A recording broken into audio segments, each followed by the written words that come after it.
All right, welcome back to MMA Al Dente. I'm here to talk to you guys about Seung Choi versus Michael Trizano.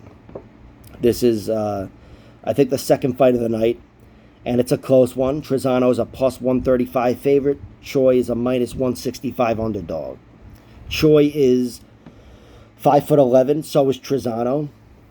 Choi is more the knockout artist, though. He's got a record of 10-5 with six KO victories, and his UFC record is 3-4. A little dicey there. Trizano's got a similar UFC record of 3-3, but he's 9-3 overall, and he's got the Ultimate Fighter Championship. He was the Ultimate Fighter from a few years ago, which may prolong his UFC career if he continues to lose. Or although he may be on the chopping block here.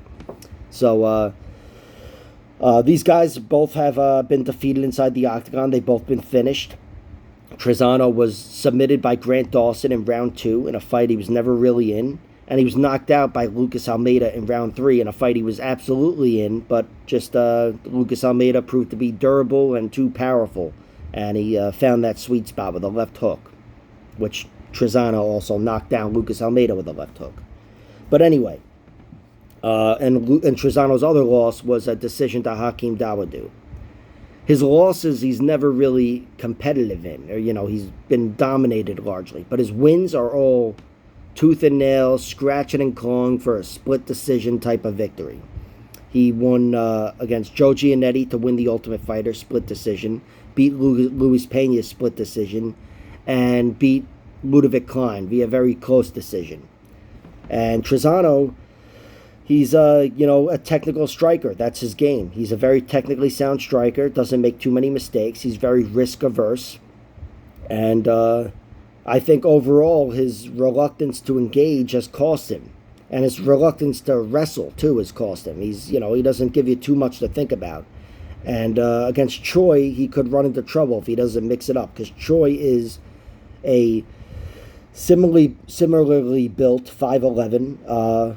Striker primarily, but he's more powerful, Choi, I want to say, and he's also very technically sound. He gets a little more risky because he's got that power, and he should, because again he's got that power. He's got to make it work for him, and it has worked for him. He's 10-5 with 6 knockout victories, only 4 decisions, which I guess is a good amount. But still, Choi, he's he's definitely the powerful puncher here. And I expect if they're on the feet, fighting at range, fighting a technical battle, unless Trizano really outpoints him, really outlands him, he's going to be outpointed by the power of Choi. Choi will win the rounds just by being visibly stronger. And as far as the wrestling goes, again, Trizano doesn't bring much wrestling to the table. Choi is more willing to mix it up, but he's not a dominant wrestler by any means. In fact, his losses, or at least 2 of them, are to superior wrestlers, Movsar Evloev and Gavin Tucker. But other than that, he's been tough to dominate. His losses have come from an opportunistic submission to Alex Caceres, which they never even hit the mat, I don't think, until the fight was over, and Josh Kulabau, who beat him on the feet. Kulabau really impressed me in that performance. I thought he turned the corner, just clearly he opened my eyes, and he was outpointing Seung Choi, making him look bad, knocking him around a little bit, and it was a great performance, eye-opening. So Kulabau I didn't think much of, but after that performance, I think pretty highly of him, and I'm not sure that loss will get worse with age. I think it might age well, but as for this fight, I think it's Choi's fight to lose. I think Choi wins this fight. Trizano, again, if he doesn't bring big moments. He knocked down Lucas Almeida. Other than that, he's never knocked anyone down or had any huge moments. So in a technical battle with no big moments, I favor Choi. I think Choi's power will not only produce the bigger moments, if there are any, but it'll also win the rounds against a guy that doesn't have any physical advantage over him. So I like Choi in this fight.